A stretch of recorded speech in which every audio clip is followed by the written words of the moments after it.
কাবা শরীফ একসময় ধ্বংস করে দেওয়া হবে। প্রশ্ন রাখতে পারেন ফরিদে হুজুর, কাবা শরীফ আবার ধ্বংস করবে কে? সহিহ বুখারীতে কিতাবুল ফিতানে আসছে, নবীজি বলেছেন, আমার উম্মত, আমার উম্মত শোনো, আমি দেখতেছি আবিসিনিয়ার থেকে একজন কালো ব্যক্তি, মাথায় টাকলা কালো একজন ব্যক্তি, তার পা লম্বা লম্বা হবে। এই ব্যক্তিটা তার শাবল দিয়ে, কুড়াল দিয়ে কাবা শরীফের পাথরগুলি আঘাত করে করে ছুটিয়ে ফেলতেছে। আমি দেখতেছি আফ্রিকান একজন ব্যক্তির মাধ্যমে কাবা শরীফ ধ্বংস হয়ে যাচ্ছে। সাহাবা একরাম বলেন, হুজুর এটাও কি সম্ভব? আফ্রিকানের মাধ্যমে কাবা ধ্বংস হবে? নবীজি বললেন, হ্যাঁ, আমি তাকে দেখলাম, তার মাথার টাক হবে এবং তার পায়ের নালা হবে লম্বা লম্বা। আফ্রিকার একজন মানুষ তার শাবল দিয়ে আর তার খন্তা দিয়ে, কুদাল দিয়ে কাবা শরীফের পাথরগুলি মেরে মেরে আঘাত করে করে ছুটিয়ে ফেলবে। নবীজি বললেন, আমার উম্মত কাবা শরীফ আবিসিনিয়াবাসীরা, আফ্রিকানবাসীরা একসময় ধ্বংস করবে। মুহাদ্দিস ইকরাম বলেছেন, এই ঘটনাটা পৃথিবীতে যেই সময় দাজ্জাল আসবে, দাজ্জাল আসার সময় কাবা ধ্বংস হবে না। দাজ্জালের পরে ইয়াজুজ আর মাজুজ আসবে। ইয়াজুজ মাজুজের সময় এই আফ্রিকানরা এসে কাবা শরীফ ধ্বংস করবে, ভেঙে ফেলে দিবে তারা। বন্ধু, খুব মনোযোগ দিয়ে কথাগুলি শুনে যাবেন। সেই সময় কিয়ামত সংঘটিত হয়ে যাবে, পৃথিবী শেষ হয়ে যাবে। ভাই আমার, এই আবিসিনিয়ার কালো বাহিনী এসে আপনার দেশ দখল করবে। তখন এই বাদশা বলতেছে, শোনো, তারা কি স্থায়ী হবে? তখন বলল, না, তারা ধ্বংস হয়ে যাবে। নতুন আর এক বাহিনী আসবে, তাদেরকে পরাজিত করে তারা রাজত্ব করবে। তখন বাদশা বলল, তারাও কি স্থায়ী হবে? বলে, না, তারাও ধ্বংস হবে। নতুন আরেকটা বাহিনী আসবে, তিনি আখিরি নবী রাহমাতুল লিল আলামিন দুনিয়াতে তশরিফ আনবেন। ওই নবীর উম্মতরা তাদেরকে ধ্বংস করবে। তবে বাদশা শুনে রাখেন, কিয়ামত পর্যন্ত ওই নবীর উম্মতেরাই আরব্য ভূমি শাসন করবে।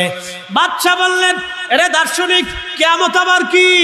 দার্শনিক বলল, বাদশা, কিয়ামত হলো সারা পৃথিবীর সৃষ্টির মানুষগুলি শুরু থেকে শেষ পর্যন্ত এক মাঠে একত্রিত হবে। হাসরের ময়দানের বিচারের দিনে তারা একত্রিত হবে। এই সময়টাকে কিয়ামতের মাঠ বলা হয়। বলে, এটাও কি সম্ভব? তখন এই বাদশা বলতেছে, এটাও কি সম্ভব হে স্বপ্ন বিশারদ? বলে, হ্যাঁ বাদশা, এটাও সম্ভব। বলে, আপনি কি সত্য বলতেছেন? তখন এই স্বপ্ন বিশারদ বললেন, বাদশা, আসমানের মালিকের কসম করে বলি, আমি যা বলেছি এক চুল পরিমাণ মিথ্যা হবে না। আখিরি নবী আসার সময় ঘনিয়ে গেছে। এই জমিন নবীর উম্মতেরা শাসন করবে। একবার জোরে বলা যাবে কি আল্লাহু আকবার? এই জন্য আরব জমিন কেউ কোনোদিন দখল করে রাখতে পারবে না। কিয়ামত পর্যন্ত নবীর উম্মতেরা আরব শাসন করতে থাকবে, আরব তাদের অধিকারে থাকবে। কখনো কাফেররা একেবারে সক্রিয়ভাবে সমূলে আরব আর কোনোদিন দখল করে নিতে পারবে না।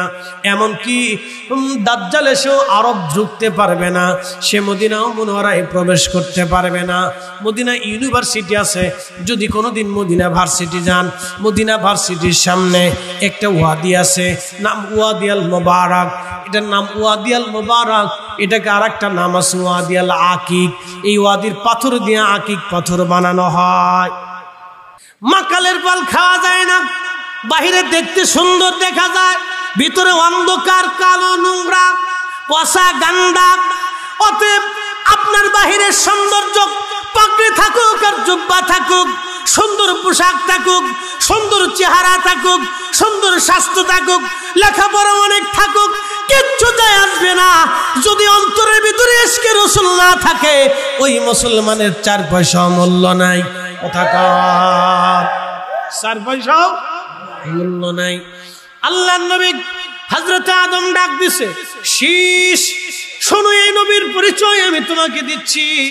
আমি শীষ যখন জান্নাতের মধ্যে, আমি নবী আদম যখন জান্নাতের মধ্যে ছিলাম, জান্নাতের পাতায় পাতায়, হুরেদের কপালে কপালে, গিরিমানদের চোখের নয়নে নয়নে, আর জান্নাতের প্রাসাদে প্রাসাদে, এবং কি আরশে মুআল্লার গম্বুজে সুন্দর করে লেখা দেখেছিলাম, লা ইলাহা ইল্লাল্লাহু মুহাম্মাদুর রাসূলুল্লাহ।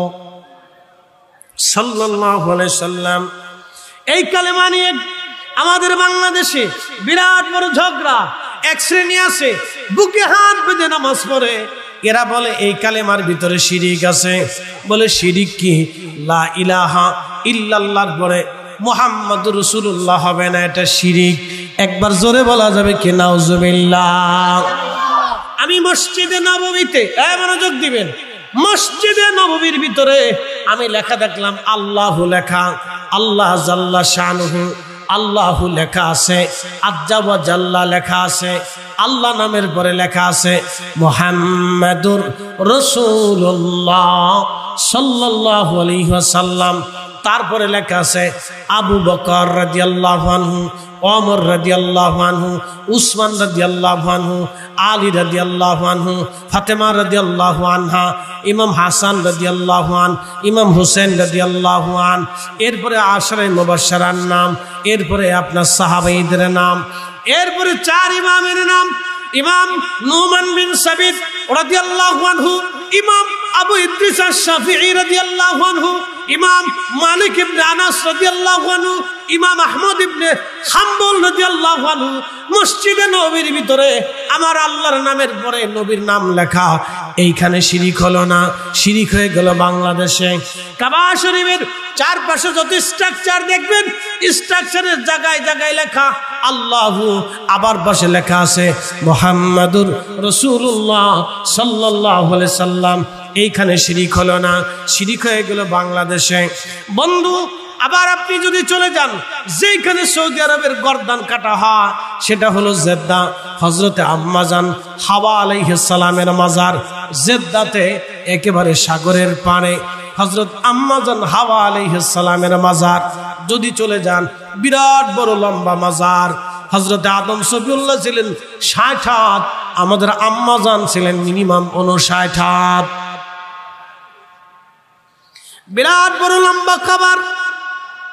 আম্মা জানের মাজারে যাওয়ার আগে একটা মসজিদ পাবেন, এই মসজিদটাকে বলা হয় অর্থাৎ প্রধান বিচারপতি। আমাদের যেমন সুপ্রিম কোর্ট, ওইখানে প্রধান বিচারের কার্যালয়। এই মসজিদের ইমাম যিনি, তিনি ফায়সালা লেখেন। মসজিদের খতিব সাহেব যিনি, তিনি ফায়সালা দেন। এই মসজিদের সামনে দণ্ডাদেশ দেওয়া হয়। চোর যার, তার হাত কেটে দেওয়া হয়, এবং যে মানুষ খুন করে তার গর্দান কেটে ফেলে দেওয়া হয়। এই মসজিদের ভিতরে পবিত্র মেহরাবের মধ্যে লেখা আছে লা ইলাহা ইল্লাল্লাহু মুহাম্মাদুর রাসূলুল্লাহ সাল্লাল্লাহু আলাইহি সাল্লাম। এইখানে লেখা দেখলাম কালেমা। চলে আমি কয়েকদিন আগে মালয়েশিয়া মাহফিলে কেপং থেকে মাহফিল করে চলে গেলাম। হুজুর গাউসে পাক মহিউদ্দিন আব্দুল কাদের জিলানী রাহমাতুল্লাহ আলাইহির সন্তান, তিনার কলিজার টুকরা ছেলে, তার নাম হযরতে শেখ ইসমাইল বুগদাদি আল হাসানি হুসাইনি রাদিয়াল্লাহু আনহু। ওনার নামের আগে লেখা সুলতানুল আরিফিন।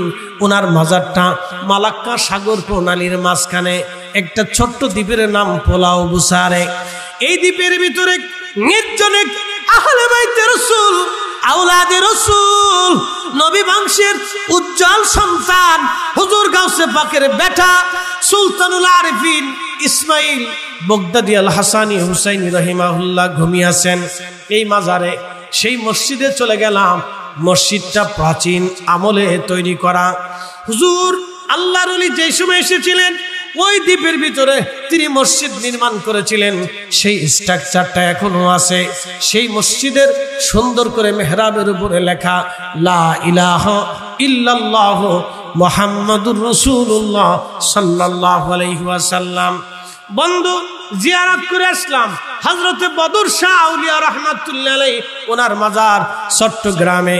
বন্ধু খুব মনোযোগ দিবেন, চট্টগ্রামে ওনার সাগরের পারে ওনার মাজার, কর্ণফুলী নদীর পারে ওনার মাজার, শহরের ভিতরে। মাজারে গেলাম। ভাইজান উনি কত বছর আগে এসেছিলেন জানেননি? উনি আজকে থেকে 1 আর 200 বছর আগে আসেন নাই। উনি 1200 বছর আগে 200 হিজরিতে তিনি বাংলাদেশে এসেছিলেন। ওনার মাজার মসজিদের মধ্যে লেখা আছে লা ইলাহা ইল্লাল্লাহু মুহাম্মাদুর রাসূলুল্লাহ সাল্লাল্লাহু আলাইহি ওয়াসাল্লাম। পৃথিবীর যে জায়গায় স্থানে আপনি যাবেন, আমি চলে গেলাম মালয়েশিয়ার সেন্ট্রাল পুত্রজায়ের সেন্ট্রাল মসজিদ, তাদের পার্লামেন্টের সামনে যে মসজিদখানা চমৎকার করে সুন্দর করে মসজিদ নির্মাণ করেছে, লেকের উপরে হাজার হাজার শত শত কোটি টাকা করে মসজিদ বানানো হয়েছে। এই মসজিদের ভিতরে মেহরাবের উপরে লেখা আছে লা ইলাহা ইল্লাল্লাহু মুহাম্মাদুর রাসূলুল্লাহ সাল্লাল্লাহু আলাইহি ওয়াসাল্লাম। এইখানে শেষ না, আজকে আপনাদেরকে তারিখ ইবনে আসাকির থেকে একখানা ঘটনা আপনাদেরকে শোনাই। বন্ধু আমার, ইয়ামান দেশের একজন বাদশা, বাচ্চাদেরকে বলা হতো তুব্বা বাদশা। তুব্বা বাচ্চাদের যিনি শেষ বাদশা, তিনি একদিন রাত্রিবেলা ঘুমিয়ে আছেন, স্বপ্নের ঘরে স্বপ্ন দেখতেছেন অন্ধকার ভূমি থেকে একটা আলো আসলো। অন্ধকার ভূমি থেকে একটা আলো এসে, এই আলোটা উনার অঞ্চলে এসে বিভিন্ন একেবারে ফসল সহ, মানব জাতি সহ, পশু পাখি সহ এই আলোটা এসে আগুন দিয়ে সব এলাকা জ্বালিয়ে পুড়িয়ে ছারখার করে দিল। এই স্বপ্ন দেখার পরে বাচ্চা খুব চিন্তায় পড়ে গেলেন। কারণ কি, জীবনে তেমন স্বপ্ন কোনোদিন দেখি নাই। অবশ্যই স্বপ্নের কোনো রহস্য আছে, আপনাদেরকে বলে দিয়ে যাই। সহিহ বুখারীতে আছে কিতাবুর রুইয়া, সহিহ মুসলিমে আছে কিতাবুর রুইয়া, সুনানুদ দারিমিতে আছে কিতাবুর রুইয়া, মুস্তাদরাক হাকিম আছে কিতাবুর রুইয়া। কিতাবুর রুইয়া মানে স্বপ্ন নিয়ে আলোচনা। আল্লাহর নবী বলেন, আমার উম্মত 30 বছর আগে যদি স্বপ্ন দেখো, 30 বছর পরেও স্বপ্নের ফলাফল আসতে পারে।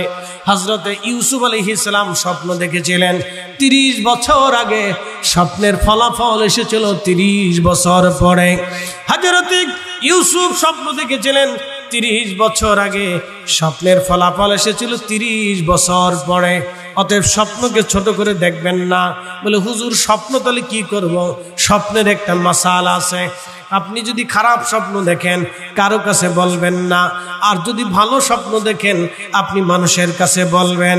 খারাপ স্বপ্ন যদি দেখেন আউযু বিল্লাহি মিনাশ শাইতানির রাজিম বলে আপনি ডান কাঁধে শুয়ে পড়বেন, কিন্তু আউযু বিল্লাহ বলার আগে বাম দিকে আপনি 3 বার থুতু নিক্ষেপ করবেন, ছোট ছোট করে থুতু নিক্ষেপ করবেন।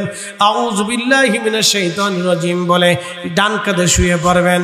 আল্লাহর নবী বললেন, তুমি যে খারাপ স্বপ্ন দেখেছ, এই স্বপ্নের তাসির আল্লাহ তোমাকে মুক্ত করে দেবে, ওই বিপদ থেকে আল্লাহ তোমাকে বাঁচায় দিবে। আর খারাপ স্বপ্ন আপনি কারো কাছে যদি বলেন, সে স্বপ্নের তাবির বুঝে না, জানে না, যেই তাবির আপনাকে করে দিবে সেই তাবির আপনার তকদিরের মধ্যে লিখে দেওয়া হবে। স্বপ্ন ছোট করে দেখবেন না। স্বপ্ন নিয়ে আমার আল্লাহ সূরা নাজিল করেছেন, সূরা ইউসুফ। বাদশা বললেন, তাহলে তাদেরকে ডেকে নিয়ে আসো। বাদশা তাদের 2 জনকে ডেকে আনা হলো। ইয়ামান দেশের রাজ দরবারে তাদেরকে ডেকে নিয়ে যাওয়া হলো। বাদশা তাদের প্রথম জনকে নিয়ে গেলেন। প্রথম জনকে গোপনে রুমের ভিতরে নিয়ে বললেন, হে স্বপ্ন বিশারদ, আমি শুনেছি তুমি আধ্যাত্মিক ক্ষমতার অধিকারী। তাহলে বলো তো, আমি গত রাত্রিবেলা একটা স্বপ্ন দেখেছিলাম ভয়ঙ্কর। ওই স্বপ্নের বৃত্তান্ত তুমি যদি আমাকে বলে দিতে পারো, তাহলে স্বপ্নের তাবিরও তুমি আমাকে বলে দিতে পারবা।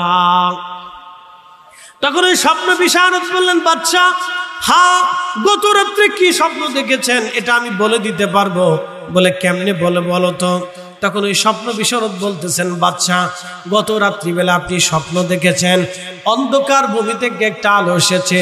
এই আলোটা এসে আপনার নিম্ন ভূমিতে, আপনার অঞ্চলে এসে পশু পাখি, মানব দাবন এবং গাছ তরুলতা পাতা ফসলাদি জ্বালায় পোড়ায় শেষ করে দিয়েছে।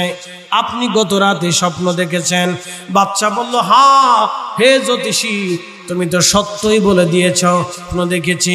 বাদশা তখন ডাক দিয়ে বলেন, স্বপ্ন বিশারদ, তাহলে বলো তো আমার স্বপ্নের তাবির কি হবে, স্বপ্নের ব্যাখ্যা কি হবে। তখন ওই স্বপ্ন বিশারদ বলতেছিলেন, বাদশা, আপনার স্বপ্নের ব্যাখ্যা হলো ওই যে আপনার ইথিওপিয়া থেকে, হাবশি থেকে, আবিসিনিয়া থেকে একদল কালো বাহিনী আপনার অঞ্চলে আসবে। এই কালো বাহিনী আপনার দেশ আক্রমণ করবে এবং আপনার দেশে আগুন ধরিয়ে দেবে, মানুষদেরকে হত্যা করবে, আপনার রাজত্ব ধ্বংস হয়ে যাবে। বাদশা চিন্তায় পড়ে গেলেন, হ্যাঁ তুমি স্বপ্ন তো বলে দিলে সত্য, তাবিরও বললা সত্য, তাহলে বলো এই সময়টাকে আমার সময় হবে। বলতেছে, না, আপনার ভাগ্য ভালো, আপনার বহু বছর পরে এই ঘটনা ঘটবে। তখন বাদশা বললেন, এই ঘটনার পরে যারা ক্ষমতা নিবে তারা কি এই জমিনে স্থায়ী হবে না অস্থায়ী হবে? তখন এই স্বপ্ন বিশারদ বলল, না, তারাও স্থায়ী হবে না। কিছুদিন পরে তাদের উপরে আবার বিপদ চেপে আসবে, অন্য আরেকটা বাহিনী তাদের দখল করবে, তাদেরকে হত্যা করবে। তখন বাদশা বলে, নতুন যেই বাহিনী এই দেশ দখল করবে, বলো তো তারা কি স্থায়ী হবে না অস্থায়ী হবে? তখন এই স্বপ্ন বিশারদ বলল, বাদশা, না, এরপরে যেই বাহিনী আসবে সেই বাহিনীটাও অস্থায়ী হবে। এই বাহিনীকে ধ্বংস করে দিবে একজন নবী দুনিয়াতে আসবে। একবার জোরে বলা যাবে কি আল্লাহু আকবার?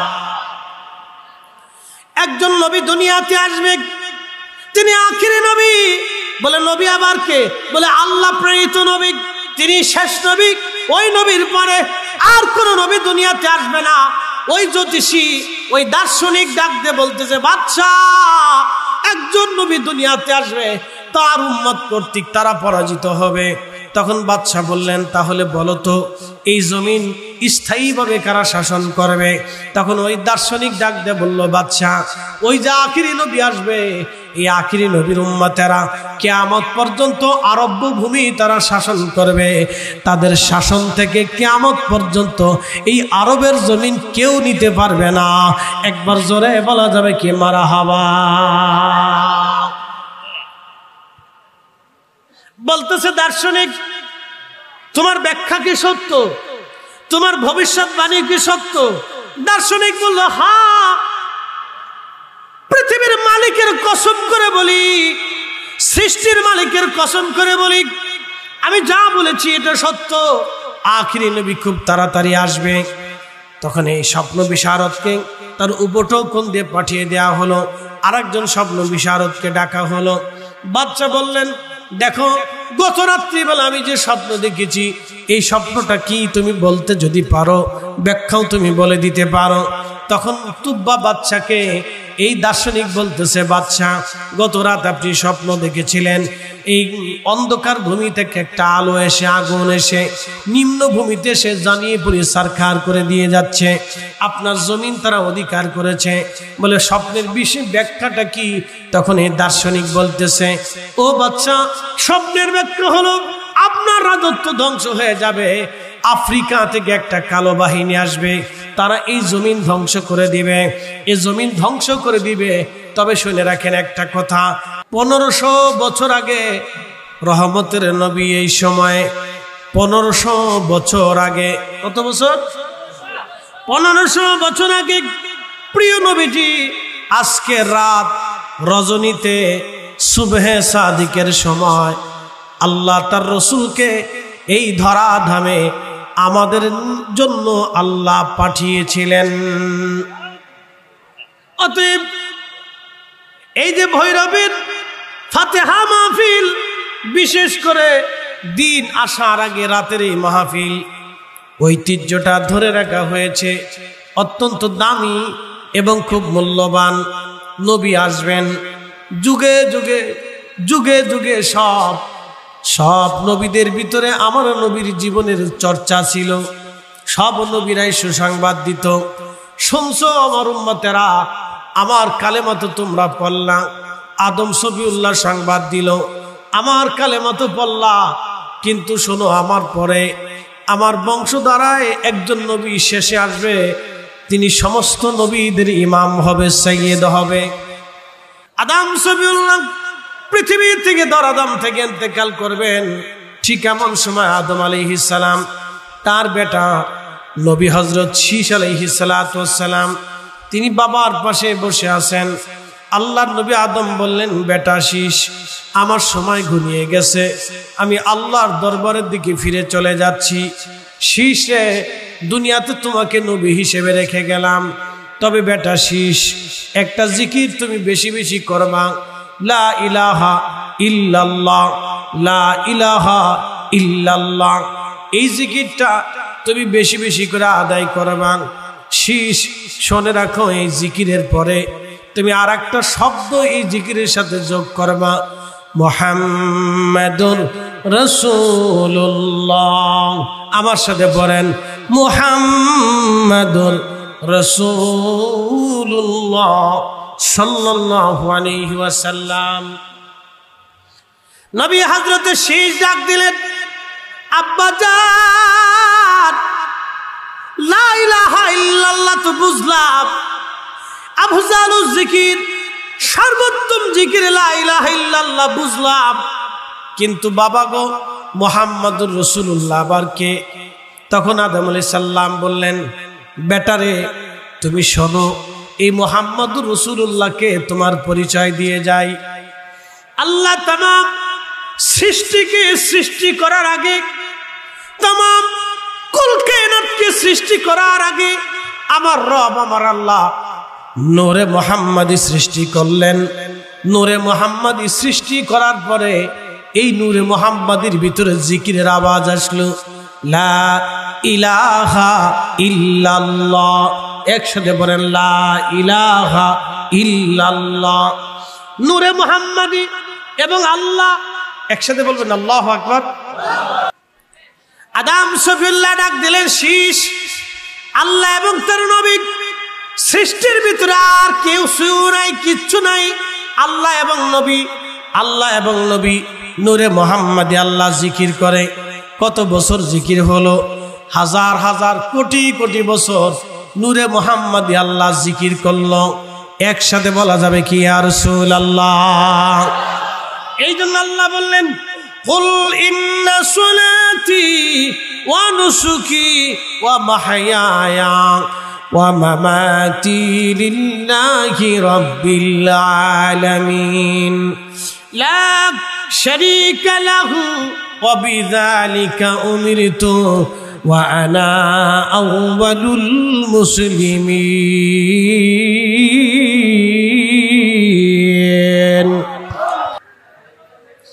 আপনাকে ঠিকানা দিয়ে যাচ্ছি, যদি কোনোদিন মদিনাতে যান, এইখানে আপনি যাবেন, এই পাহাড়ের উপরে দাজ্জাল এসে উকি দিবে, আর আল্লাহ রহমতের ফেরেশতারা দাজ্জালকে তলোয়ার দিয়ে আঘাত করবে। একবার জোরে বলেন আল্লাহু আকবার। না না না, আরো জোরে জোরে জোরে জোরে জোরে, না আরো জোরে বলে জোরে। মদিনার দাম নবী দিয়া, মদিনা দিয়া রসুলের দাম হয় নাই, আমাদের দাম নবী দিয়া, আমাদেরকে দিয়া নবীর দাম হয় নাই। মানব জাতির দাম নবী দিয়া, মানব হওয়ার কারণে নবীর দাম বাড়ে নাই, বরং মানব জাতির ভিতরে রসুল আসার কারণে মানুষের দাম বেড়ে গেছে। কথা বলেন ঠিক না বেঠিক? শয়তান মিটিং বসে অনুরক্তদেরকে বলতেছে, তোমরা কে কি করছো আমার সামনে আজকে কাজের হিসাব দিয়ে যাও। শয়তান হিসাব নিচ্ছে, একে একে করে সবার হিসাব নিল। একটা শয়তান ডাক দে বলে, বাদশা আমি আজকে তেমন কোনো কাজ করতে পারি নাই, আমি আজকে একটা কাজ করেছি, সারাদিন ঘুরলাম, কোনো শয়তানি খুঁজে পাইলাম না, কোনো অশান্তি বাধাই দিতে পারলাম না, কিন্তু আমি দেখলাম একটা বাজারে ঢুকলাম, বাজারে ঢুকার পরে দেখি একজন ব্যক্তি বসে বসে মিষ্টি বিক্রি করে, মিঠাই। আমি চিন্তা করলাম আজকেই সুযোগ, আমি মিঠাইয়ের ভিতরে আঙ্গুল ঢুকাই দিলাম, আঙ্গুল ঢুকাই দিয়ে আমি আঙ্গুল দিয়ে কিছু মিঠাই নিলাম, মিঠাই নিয়ে হাঁটতে হাঁটতে গ্রামে গেলাম, দেখি রাস্তার পাশে একটা বাড়ি আছে, বাড়িতে একটা আপনার বারান্দা আছে, বারান্দার ভিতরে আয়না ঝোলানো আছে। অনেক গ্রামের বাড়িতে দেখবেন বারান্দায় আয়না ঝোলানো থাকে, বারান্দায় আয়না ঝোলানো। আমি আয়নার ভিতরে মিঠাই লাগাই দিলাম, মিঠাই খাওয়ার জন্য পিঁপড়া আসছে, পিঁপড়া ধরার জন্য টিকটিকি আসছে, টিকটিকি ধরার জন্য পাশের বাড়ির বিড়াল আসছে। দেখেন সিঙ্গারা নিয়ে কেমনে মারামারি, খাবার নিয়ে কেমনে মারামারি, ছাগল নিয়ে কেমনে মারামারি, মুরগি নিয়ে কেমনে মারামারি। মানুষ কি নিয়ে মারামারি করে দেখেন, 200 কোটি টাকা নিয়ে মারামারি করে না, 100 কোটি টাকা নিয়ে মারামারি করে না, 10 কোটি টাকা নিয়ে মারামারি করে না, মারামারি করে একটা ডিম লইয়া, কুত্তা লইয়া, বিলাই লইয়া, একটা সাধারণ কথা নিয়ে মারামারি করে। আজকে ভিডিওতে দেখলাম শুধুমাত্র একটু কথা কাটাকাটি নিয়ে মারামারি কইরা, কুবাকুবি কইরা একজন আর একজনকে খুন করে ফেললো, ভাই ভাইয়ের চোখ উঠাইলো, জমি জমা নিয়ে, সাধারণ সম্পদ নিয়ে মারামারি হয়।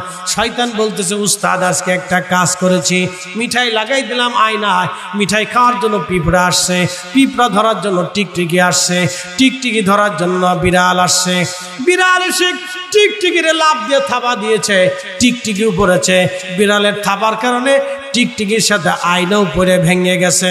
আয়নার মালিক লাঠি নিয়ে আসছে, লাঠি এনে বিড়াল রে কায়দা মতো পিটাইছে।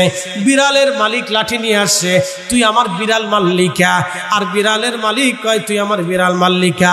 আয়নার মালিক কয় তোর বিড়াল আমার আয়না ভাঙলো কে? বুঝেন? বিড়ালের মালিক কয় তুই আমার বিড়াল মাল্লিক কে, আর আয়নার মালিক কয় তোর বিড়ালে আমার আয়না ভাঙলো কে? দুই লোকের পিটাপিটি, দুই লোকের পিটাপিটিতে, দুই পরিবারের পিটাপিটি, দুই পরিবারের পিটাপিটিতে, দুই পাড়ার পিটাপিটি, দুই পাড়ার পিটাপিটিতে, দুই গ্রামের পিটাপিটি। এরপরে কে কারে ফিটাইছে, যে যারে ফিটা, কিসের জন্য ফিটা, কেউ কইতে পারে না। খালি ফিটা, খালি ফিটে, কিসের জন্য ফিটা কেউ কইতে পারে না। সিঙ্গারে নিয়ে মারামারি, 5 টাকা সিঙ্গারে নিয়ে ফিটে ফিটি, লাস্টে যে মানুষ ফিটে ফিটি, কে কারে ফিটা, কিসের জন্য ফিটা, নিচেও কইতে পারে না মানুষ।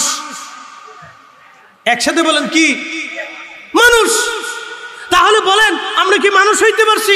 এখনো মানুষই হইতে পারি নাই। মুসলমান তো আরো অনেক ঊর্ধ্বের জাত। মানুষ হইয়া ভবেতে আসিয়া মানুষের করিলাম কি?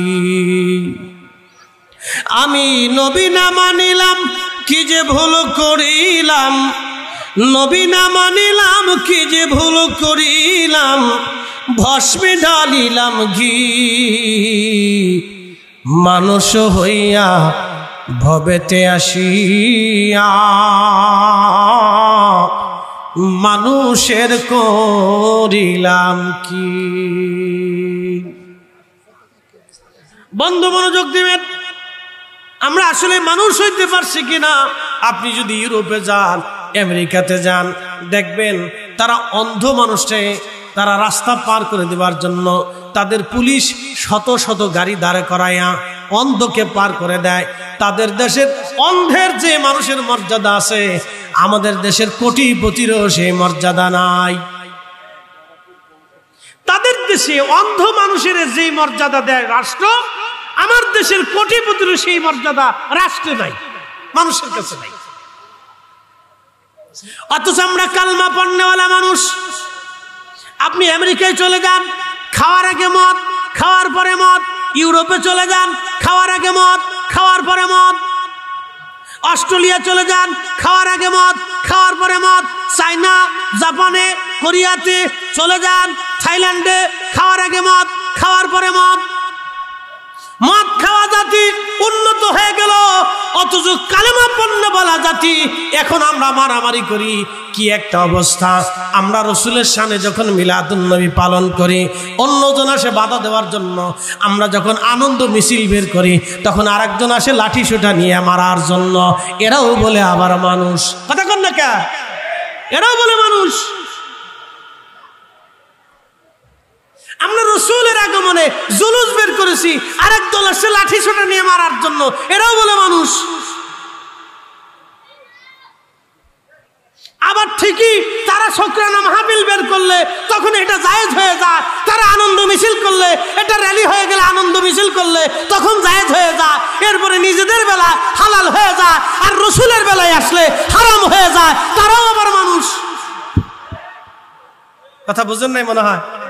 নিজের বেলায় 16 আনা, আরেকজনের বেলায় 4 আনা। মানুষ মানুষ দাবি করে বসে রয়েছি। মুসলমান তো অনেক ঊর্ধ্বের জাত। মানুষ হয়েছে কিনা এটা চিন্তা করে রাখবে।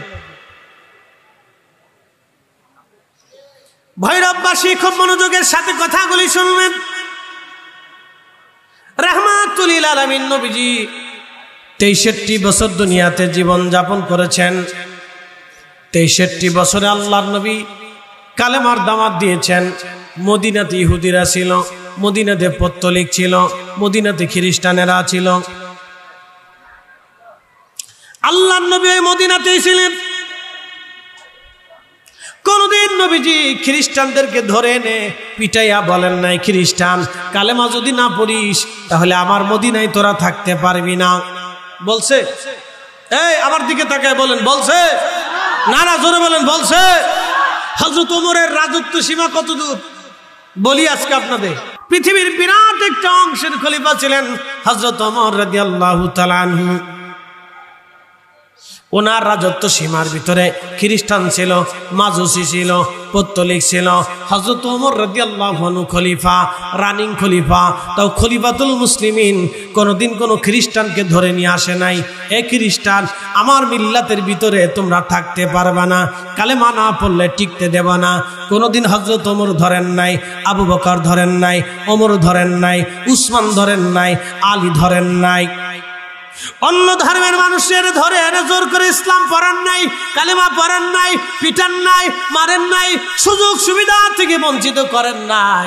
এরা ইসলাম, এরা দুনিয়া শাসন করে গেছে। এদের চাইতে তাওহীদ পৃথিবীতে আর কেউ বেশি বুঝে না। কথা বল না কেন, ঠিক কিনা? এদের চাইতে তাওহীদ ইসলামে আর কেউ বেশি বুঝে না। তারা পৃথিবী শাসন করেছে, রাষ্ট্র চালিয়ে দিয়ে দেখাই দিয়ে গেছে, এ মুসলিম জাতিরা আমরা কিভাবে রাষ্ট্র চালিয়েছি তোমরাও সেইভাবে রাষ্ট্র চালাবা। অথচ আমরা মানুষ, কালমা পড়নেওয়ালা মুসলমান আর এক কালমা পড়নেওয়ালা মুসলমানের কাছে নিরাপত্তা নাই। মানুষ দাবি করে বলে রয়েছে আমি বিরাট তাওহীদি মুসলমান। তোমার তাওহীদি মুসলমান কয় কেডা? হযরত ওমরের কাছে খ্রিস্টান নিরাপদ ছিল, মাজুসি নিরাপদ ছিল, পত্তলিক নিরাপদ ছিল, নাস্তিক নিরাপদ ছিল, কাফের নিরাপদ ছিল, আর আমি মুসলমান হইয়া তোমার কাছে নিরাপদ নাই। কি কথা বল না কেন, জোরে বলেন। আমরা মানুষ বলতেছে আমরা তাওহীদি মুসলমান।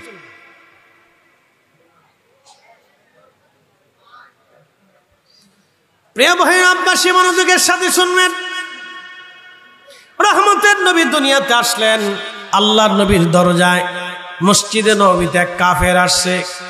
এক কাফের এসে আল্লাহর নবীর মসজিদের ভিতরে লুঙ্গি উঁচা করে পেশাব শুরু করে দিলেন। খুব মনোযোগ দিবেন।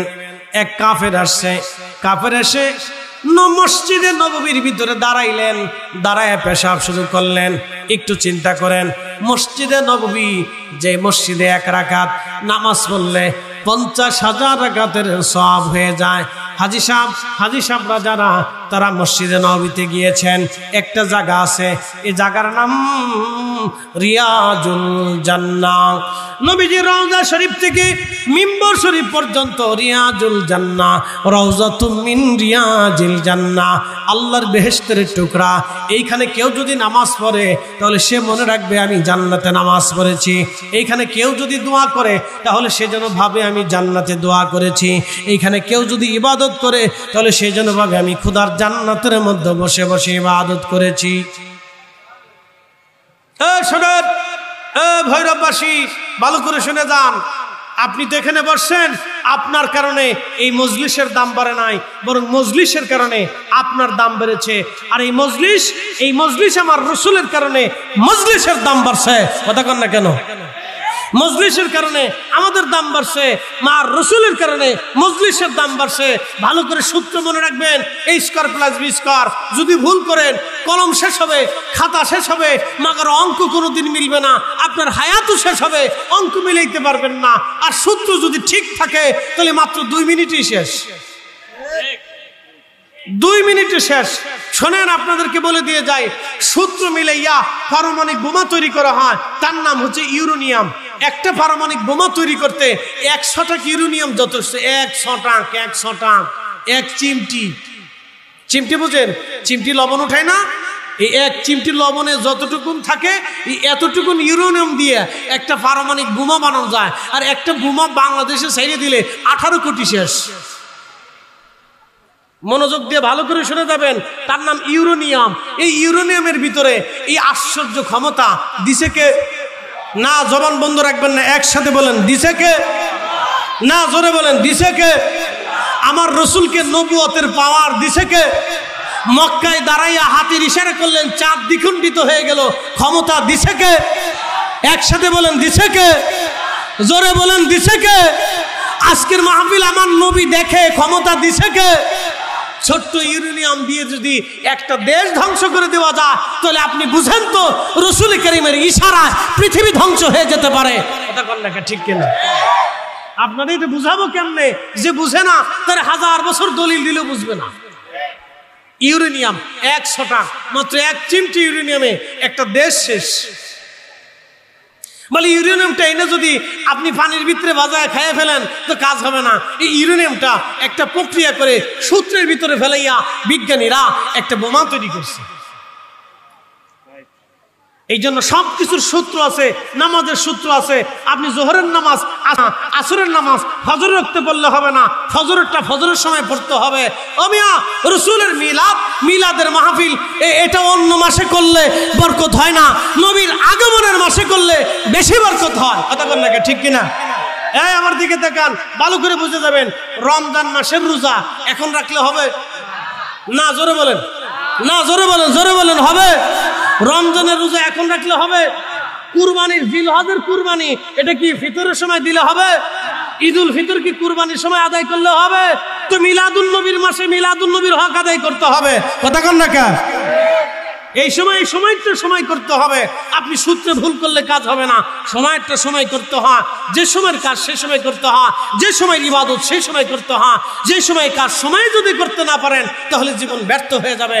এই যুবক, আপনাকে বলতেছি সময় এখন আছে, আগামীর ভবিষ্যৎ সাজায় যান, নলি ভরে বিক্রি করে খাইতে হইবে,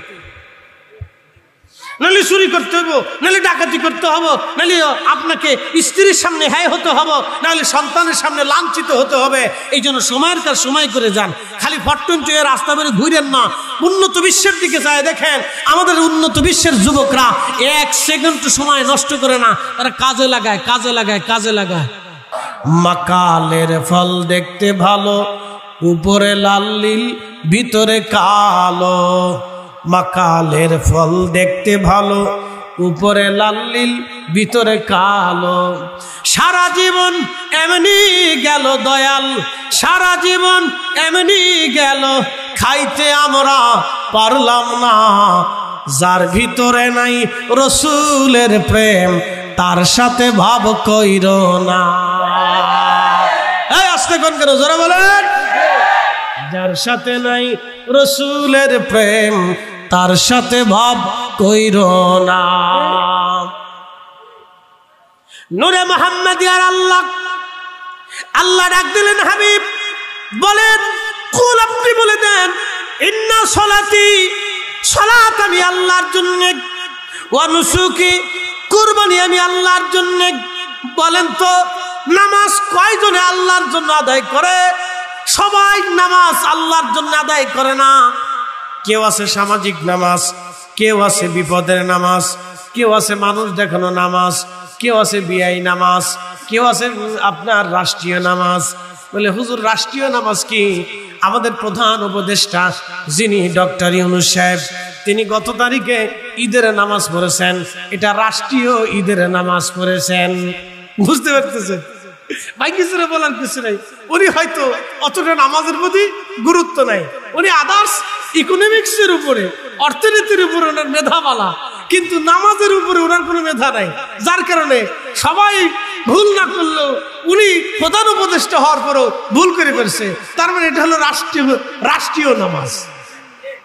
কি কথা বুঝেন না? এটা কি নামাজ হয়ে গেছে? রাষ্ট্রীয় নামাজ।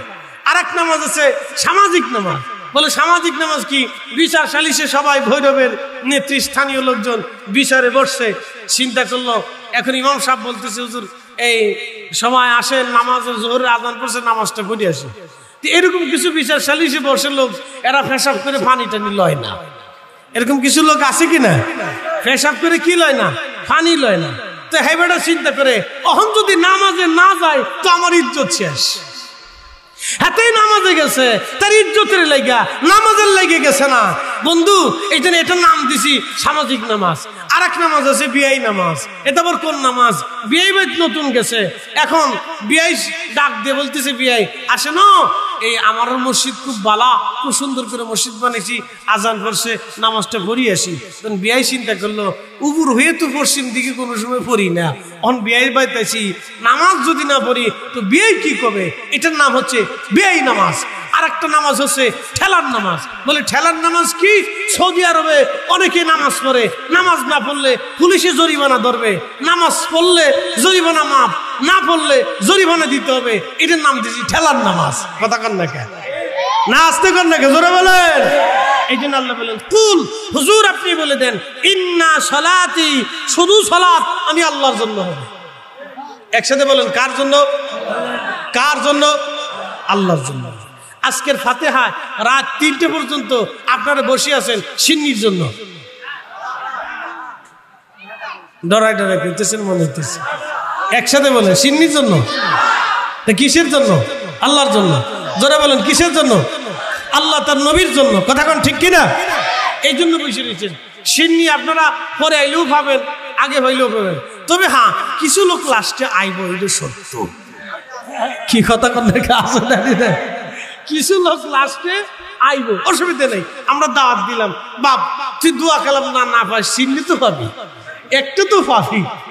তো আমরা দুটোই পাবো, দুনিয়াও পাবো, আখিরাতে পাবো। দুনিয়াও পাবো, নবীও পাবো। কথা কান ঠিক কিনা?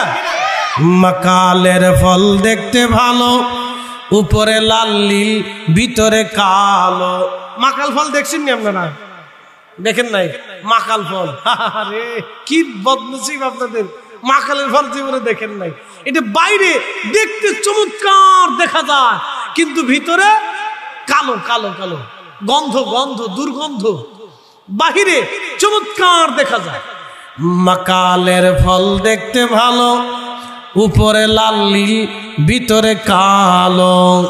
সারা জীবন এমনি গেল দয়াল, সারা জীবন এমনি গেল, খাইতে আমরা পারলাম না। যার ভিতরে নাই রসুলের প্রেম, তার সাথে ভাব কইর না।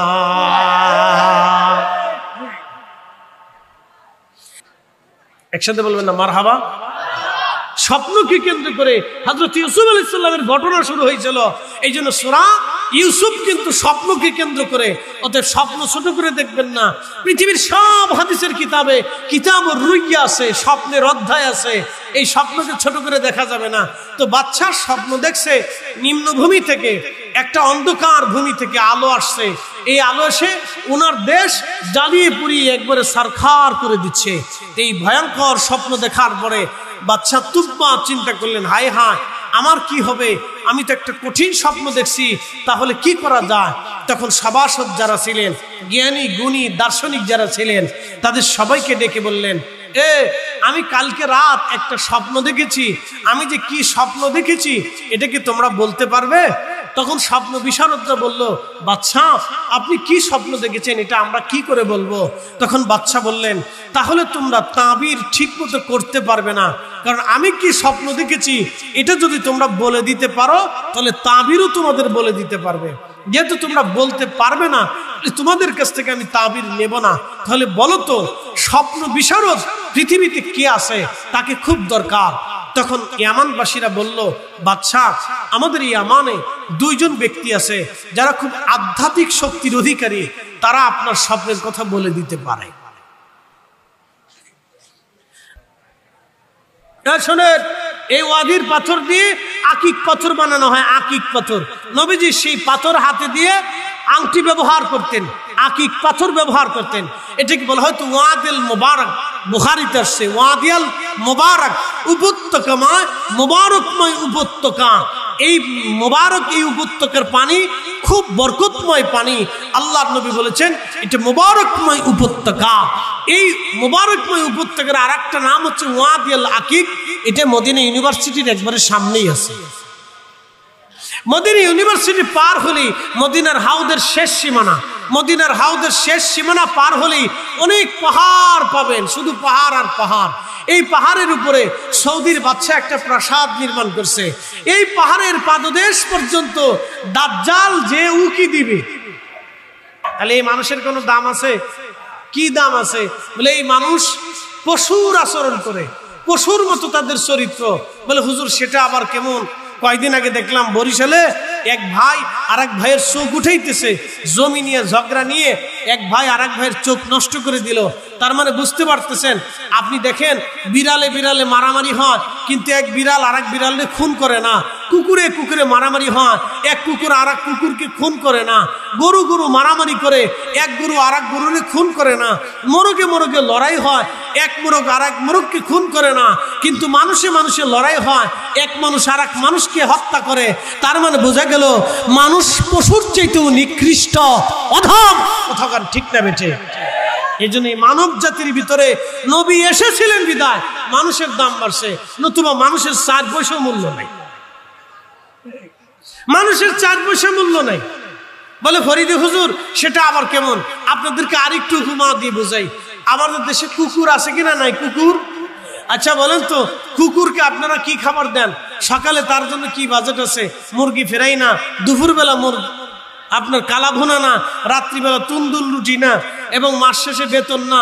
তার জন্য আপনারা এই সুন্দর বিছানার ব্যবস্থাও করেন নাই, এই সুন্দর খাট পালঙ্গ দেন নাই, এসি রুমও দেন নাই। তো কি দিছেন? পচা গলা, উচ্ছিষ্ট, অতিরিক্ত খাবার খাওয়ার পরেও এই কুকুর আপনার বাড়ি পাহারা দেয়। সে রাত জেগে থাকে, ঘুমায় না। বলে কারণ কি? মনিব সকালবেলা আমাকে খাবার দিবে, রাত্রিবেলা খাবার দিয়েছে। আমি যদি মনিবের বাড়ি পাহারা না দিই তাহলে মনিবের সাথে বেঈমানি করা হবে। একটা কুকুর আপনার পচা গলা খাওয়ার পরে বেঈমানি করে না, কিন্তু একটা সন্তান 40 বছর বাবা মার বাড়ি খাওয়ার পরে সন্তান 40 বছর পরে বাবা মার সাথে বেঈমানি করে। তখন নাকি ঠিক কেনা? তাহলে মানুষ পশুর চাইতেও নিকৃষ্ট। মানুষ পশুর চাইতে কি নিকৃষ্ট? মানুষ পশুর চাইতে নিকৃষ্ট। ভালো করে শুনে যান, কুকুরের মধ্যে 3টে গুণ আছে। একটা গুণ খায় কম, ঘুমায় কম এবং প্রভুভক্ত। এই কুকুরের মধ্যে 3টা গুণ, খায় কম, ঘুমায় কম, প্রভুভক্ত। কুকুর যা খাবার দিবেন ওই খাবারের উপরে সে সন্তুষ্ট থাকে। খাবার দিবেন না, সে আপনার দিকে চুপচাপ চেয়ে থাকে, আপনাকে আঘাত করবে না, কামড় দিবে না, মারবে না, ধরবে না। আচ্ছা বলেন তো, কুকুরের 4-5টা কুকুর যদি আপনাকে কামড়ানো শুরু করে আপনি কেমনে ফিরাবেন? ফিরাইতে পারবেন না। কিন্তু কুকুর আপনাকে কামড়ায় না, আপনার সামনে ধৈর্যের সাথে বসে থাকে। হয় মালিক এখন দেয় নাই, পরে হলেও দিতে পারে, হয়তো এখন দেয় নাই, পরে দিতে পারে, এখন দেয় নাই, পরে দিতে পারে। কুকুরে এই ধৈর্য নিয়ে বসে থাকে, সে আশায় থাকে খাবার আসবে। কিন্তু মানুষ খাবার নিয়ে মারামারি করে। কে আসতে বলেন কেন? জোরে বলেন। কি নিয়ে মারামারি করে? খাবার নিয়ে মারামারি। জামালপুরে মারামারি লাগলো কি নিয়ে? বিয়ে বাড়িতে খাবার নিয়ে মারামারি লাগলো। আমার ফরিদপুরে সিঙ্গারে নিয়ে মারামারি লাগলো। সারা শহরে মারামারি, সিঙ্গারের দাম ফার্স্ট ইয়ার। কি আসতে কন কেন? জোরে বলেন। ব্রাহ্মণবাড়িয়ায় মারামারি লাগলো বিয়ের গেটের টাকা দেওয়া লিয়ে। হয় না এরকম?